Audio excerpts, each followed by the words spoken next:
नमस्कार दोस्तों, स्वागत है आपका की न्यूज़ 24/7। तो चलिए देखते हैं आज की headlines. Cricketer Ambati Rayudu enters into Andhra politics. Nearly a month after hanging up his boots, former Indian cricketer Ambati Rayudu officially announced commencement of his second innings in Andhra Pradesh politics. The 37-year-old cricketer, who played his last cricket match in Indian Premier League finals on May 29 on behalf of Chennai Super Kings, which won the title, has been touring the nook and corner of his native Guntur district to understand the issue confronting the people at the grassroots level.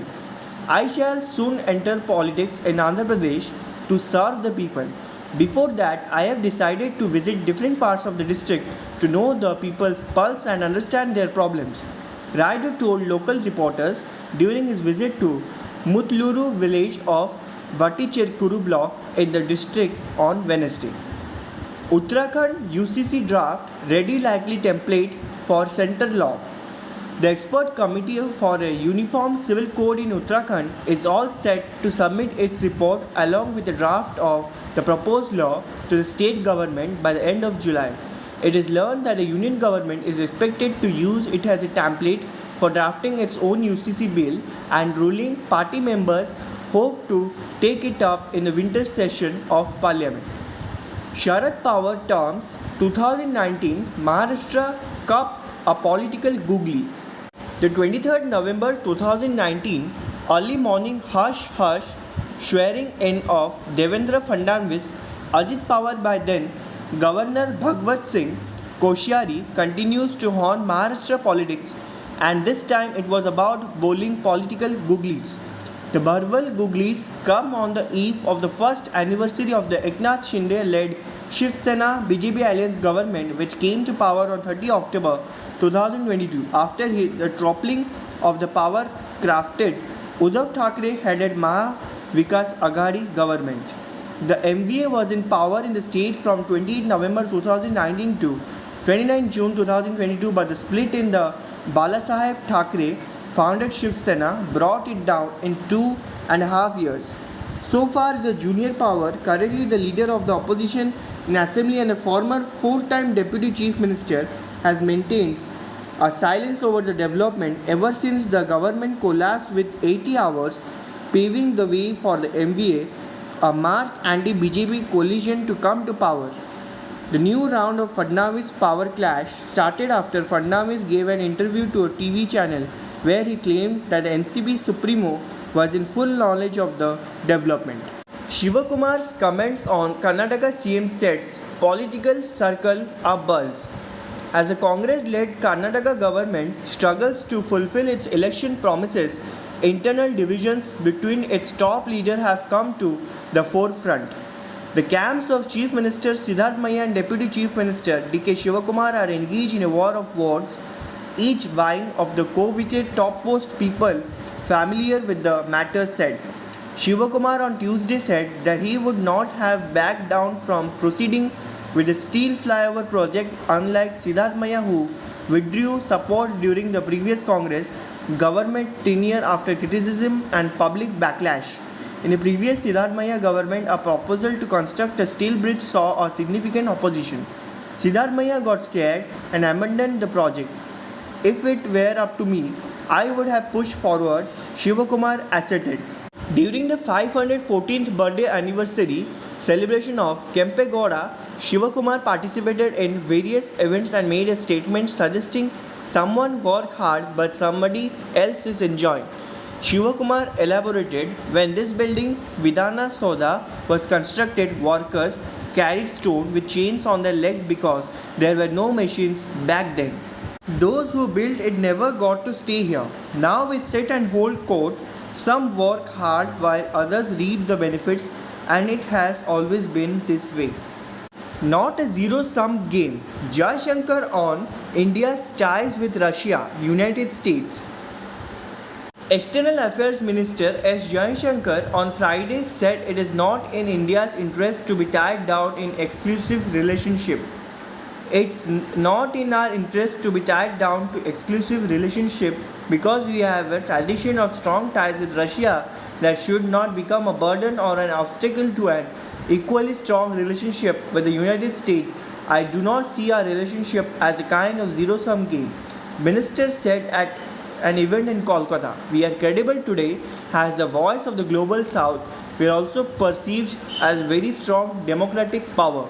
So our technology relevance is very important for a developed world. Jaishankar was quoted by ANI as saying, Jaishankar's remarks come days after he hauled India's Russia ties, calling it steady despite turbulence.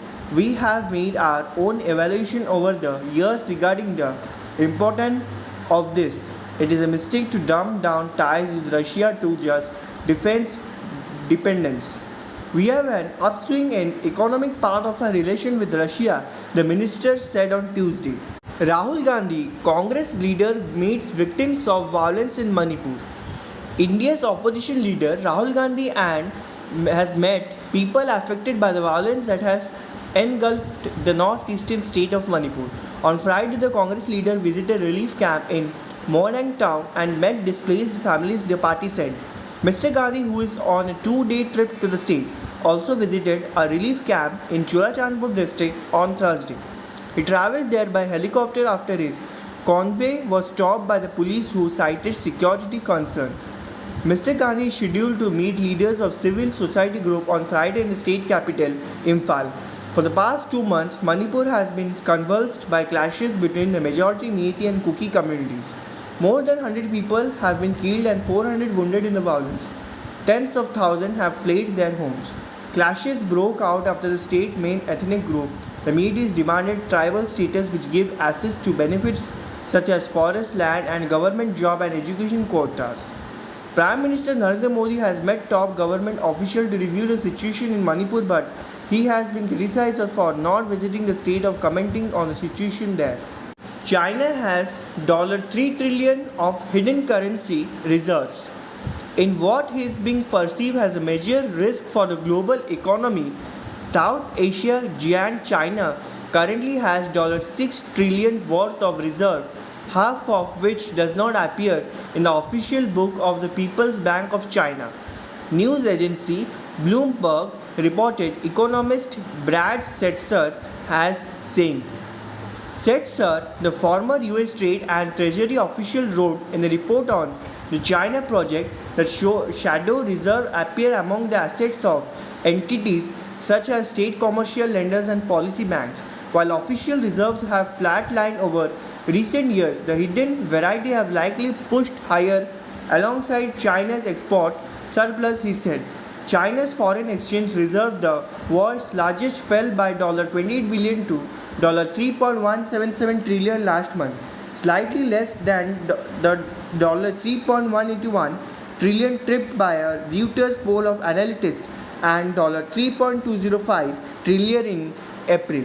Delhi government moved Supreme Court against centre's audience. The Aam Aadmi Party government in Delhi on Friday approached Supreme Court regarding centre's audience regarding transfer posting of officials. The petition states that the audience is unconstitutional as it does not amend Article 239AA of the Constitution and wrests control from an elected government and places it in the hands of an unelected LG. On May 19, the centre had promulgated an ordinance taking the authority of the transfer and posting of a IS and DNICS officer in the national capital. The Arvind Kejriwal government had called the move a circumvention of the Apex Code verdict on the control of services. Google says it will start blocking Canadian news stories in response to new law. Google said on Thursday that it will block all links to Canadian news articles for people using its search engine and other services in the country in response to a new law that would compel tech companies to pay publishers for content. We have now informed the government that when the law takes effect, we unfortunately will have to remove links to Canadian news from our search, news and discover products in Canada, Google executive Kent Walker wrote in a blog post. It comes a week after Meta vowed its own blackout of Canadian publisher on Facebook and Instagram, calling the law fundamentally flawed. The two tech giants have been battling the Canadian government over the law that would force them to negotiate compensation deals with news organizations for disturbing links to news stories. The law, called the Online News Act, passed last week, but it could take months for it to take effect. Once it does, Google and Meta said they will start removing news articles by Canadian news outlets from the service in the country. King Charles just lost £500 million. The reason will shock you. The Crown Estate lost after a £500 million on its London property portfolio as the value of retail space crashed, the Telegraph reported. This implies that the value of properties in London owned by King Charles Public Estate fell by 6.5% to 7.2 billion, which implies a reduction of 500 million in the last year alone. The footfall remained below pre-pandemic levels, a known report released by the King's Estate showed, as it was public alongside the Sovereign Grant report on royal finances and the Duchy of Cornwall's report. Crimean Congo hemorrhagic fever in Afghanistan. As many as 36 cases of Crimean Congo hemorrhagic fever have been reported in Afghanistan Herat in the past 2 months. Khama Press reported 5 people have died owing to the fever, it added while quoting Mohammad Asif Kabir, Deputy of Public Health of Herat. He said that the number of cases witnessed a rise this year, sparking concern among authorities about the spread of the disease. Earlier, 3 cases of Congo hemorrhagic fever were reported in Takkar province and one of the 3 patients died. Over 90 people in Afghanistan have been infected by Crimean Congo hemorrhagic fever during the last week, and a total of 7 people have died due to the disease during this summer, Khama Press reported. Hayatullah Imami, director of Takkar Provincial Hospital, told Khama Press, "We are fully prepared because this disease is not new and we have better measure in Takkar Provincial Hospital than in the past." Homeless people in New York surpasses record high 1 lakh mark. Reason is the number of homeless people in New York city shelters has surpassed a record high 1 lakh, New York Times reported. The spike has sparked concern as local government grapple with handling the homeless population, the report added. City officials said that the homeless people count was spurred by an influx of migrants from the US southern border, as there are now over 1 lakh people in the homeless shelters for the first time in history. Odisha train accident, 52 bodies at AIIMS Bhubaneswar yet to be identified. As many as 52 bodies at the All India Institute of Medical Science AIIMS Bhubaneswar are yet to be identified after the triple train collision in Odisha Baleshwar district. There are 81 bodies at AIIMS Bhubaneswar and we have sent their samples for DNA testing. Due to multiple claims for a single body, out of that, the confirmation of 29 samples has been received and their relatives claimants have been informed, Sulochana Das, Mayor of Bhubaneswar Municipal Corporation, told ANI. The handling over process for 5 bodies out of these 29 is going on and the relative claimants of the other bodies are coming to take bodies, Das added. Odisha to get good rains in July, check monthly forecast. Odisha is likely to receive good rains in the month of July, the Indian Meteorological Department informed on Friday.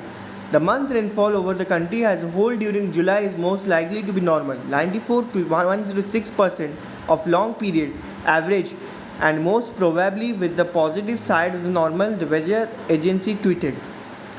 Normal to above normal rainfall is most likely over most parts of central India and adjoining south, peninsular and east India and some areas of northeast and northwest India below. Normal rainfall is most likely over many areas of northwest, northeast and southeast peninsular India if noted.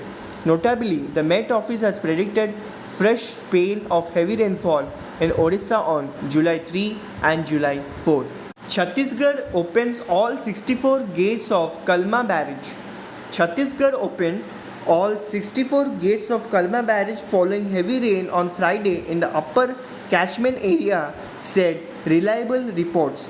It is to be noted that 1.18 lakh cuses of water is currently entering Mahanadi through the barrage.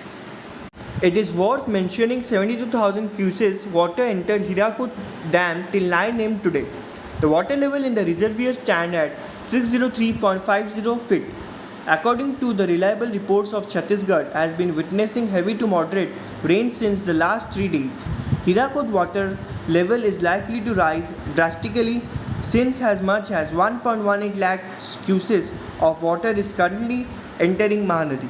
NHAI plans tunnel at Lakshmi Dungri in Odisha's Sambalpur received Rs 37 crore.